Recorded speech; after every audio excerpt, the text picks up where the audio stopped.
Aujourd'hui, 1.5 qui est présent au D2C, le défi changement climatique, un défi environnemental de taille, une première également au Québec dans laquelle de jeunes professionnels ainsi que des étudiants vont s'affronter pour régler un défi qui va être lancé par Énergir, un enjeu traitant du gaz naturel renouvelable. Ces 10 équipes de 4 membres chacun vont s'affronter sans pitié. Nous suivrons les progrès et les déboires de WSP, l'une de ces équipes, toute la fin de semaine. C'est parti!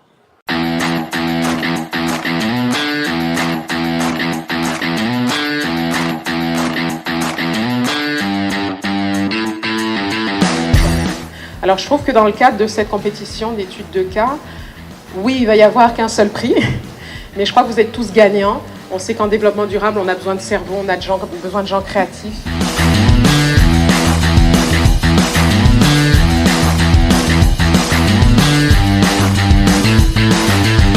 C'est ici qu'on rencontre justement notre équipe vedette de la semaine. WSP, c'est une entreprise, c'est ça? Effectivement, c'est une multinationale de services de génie conseil. Il y en a dans plusieurs pays au monde, sur tous les continents. On est 43 000 employés. Et aujourd'hui, on a réuni des gens de l'environnement, de transport, du solaire, de l'énergie, des énergies renouvelables. Et donc, on a choisi la crème de la crème pour répondre à cette question qu'on est fébrile de connaître. On a hâte de savoir sur quoi on va se pencher pour les 40 prochaines heures.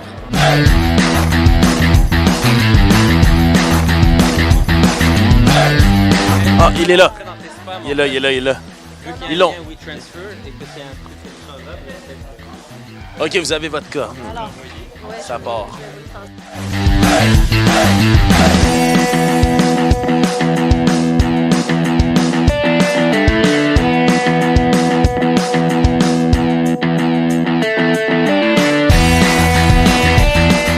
Bonne nuit de sommeil si vous avez. Et on espère vous revoir d'aplomb demain matin.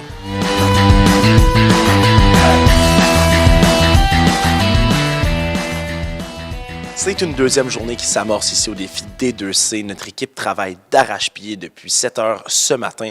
On va aller les rejoindre dans leur salle. Il ne reste que peu de temps avant qu'ils rencontrent les conseillers Énergir. Ça se passe maintenant ici au HEC. On y va.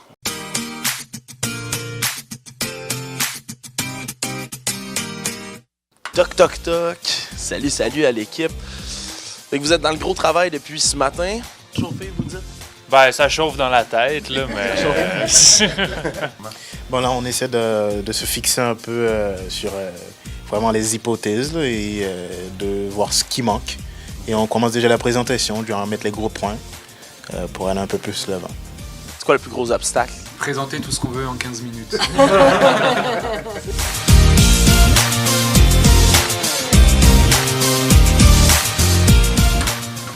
Notre équipe se dirige maintenant pour aller voir rencontrer les consultants Énergir. Salut, ça va bien? Bonjour. Léo?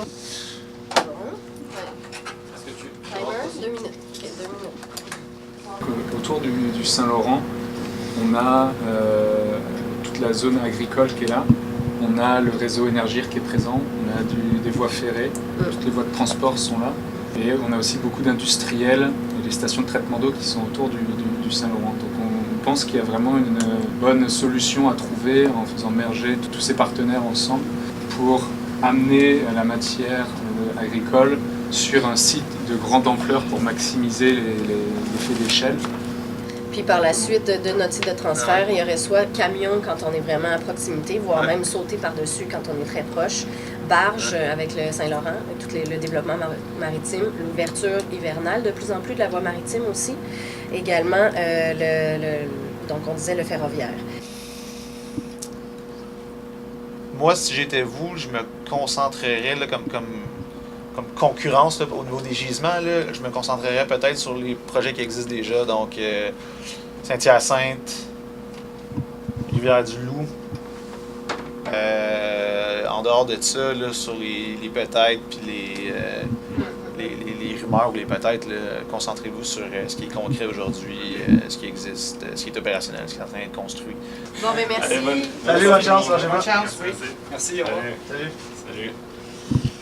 Moi, je trouve qu'ils semblent très, très bien préparés. Ils ont une vision assez déterminée de ce qu'ils veulent faire, assez concrète également, là, comparée aux équipes qu'on a vues jusqu'à présent. Je pense que ce qui est toujours le danger dans ces situations-là, c'est de se distancer de la question centrale du cas. Donc, s'ils sont en mesure de continuer à s'aligner avec la question, là, qui est comment valoriser la matière agricole au Québec, je pense qu'ils sont en voiture. Ça semble prometteur comme équipe. Notre projet dans sa globalité correspondait à la vision qu'il y avait. Il y avait quelques petits points, je pense, sur lesquels il fallait focaliser là, pour ne pas perdre de vue le mandat, mais sinon... Et là, il vous reste encore quelques heures de travail ici. Et oui, les heures les plus productives. Là. Comme à la fin d'un marathon, là où ça fait mal aux jambes, là, c'est ça. Ouais. Ça commence. C'est ça. C'est bon, ça commence. Ouais.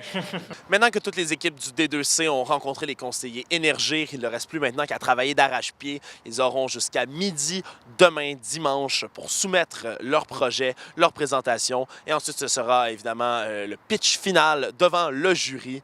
C'est demain que ça se poursuit au HEC Montréal.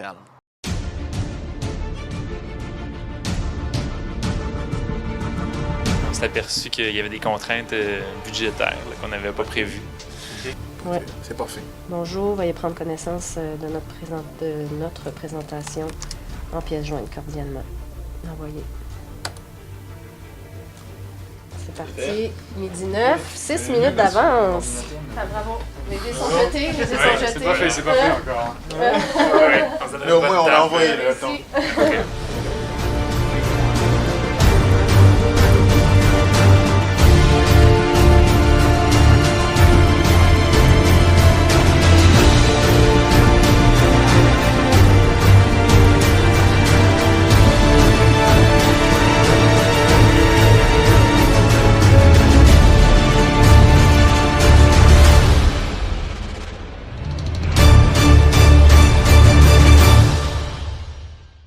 Donc, on a développé une solution qui s'oriente davantage vers la centralisation des gisements agricoles. On voit également qu'il y a différents types d'industries qui pourraient bénéficier du projet et avec lesquelles on pourrait travailler pour mutualiser les installations logistiques dont elles disposent. L'important, c'est qu'on pose les jalons vraiment d'un écosystème d'investisseurs qui est centré d'abord autour des coops fédérées régionales. Et par la suite, on passerait à une recherche de subventions, que ce soit de la part du gouvernement et aussi des partenaires qui participent au projet. Oui, très simple. Gestion durable. Ça, c'est la présentation. Il était centralisé sur une problématique, fait qu'il essayait de donner de la vélocité en sachant les barrières qu'on a. C'est pas fou de le regarder. Non. L'idée est intéressante. Ouais. Il y a une magnifique synergie de l'équipe, ça c'est clair. Ils sont complémentaires. Ah oui, ils sont complémentaires. Ils se sont présentés à nous autres. Oui. Il y a plusieurs affaires qui font qu'au niveau de l'équipe. Aguerri.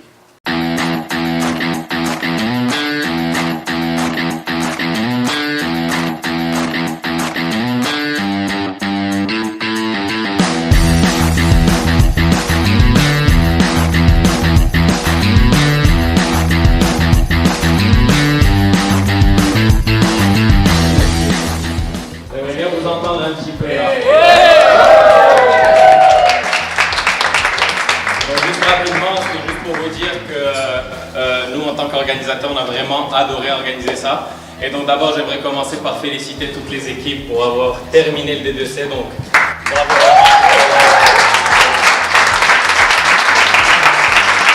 La deuxième position, c'est pas facile de délibérer un petit peu, mais on a choisi l'équipe de WSP Lyon.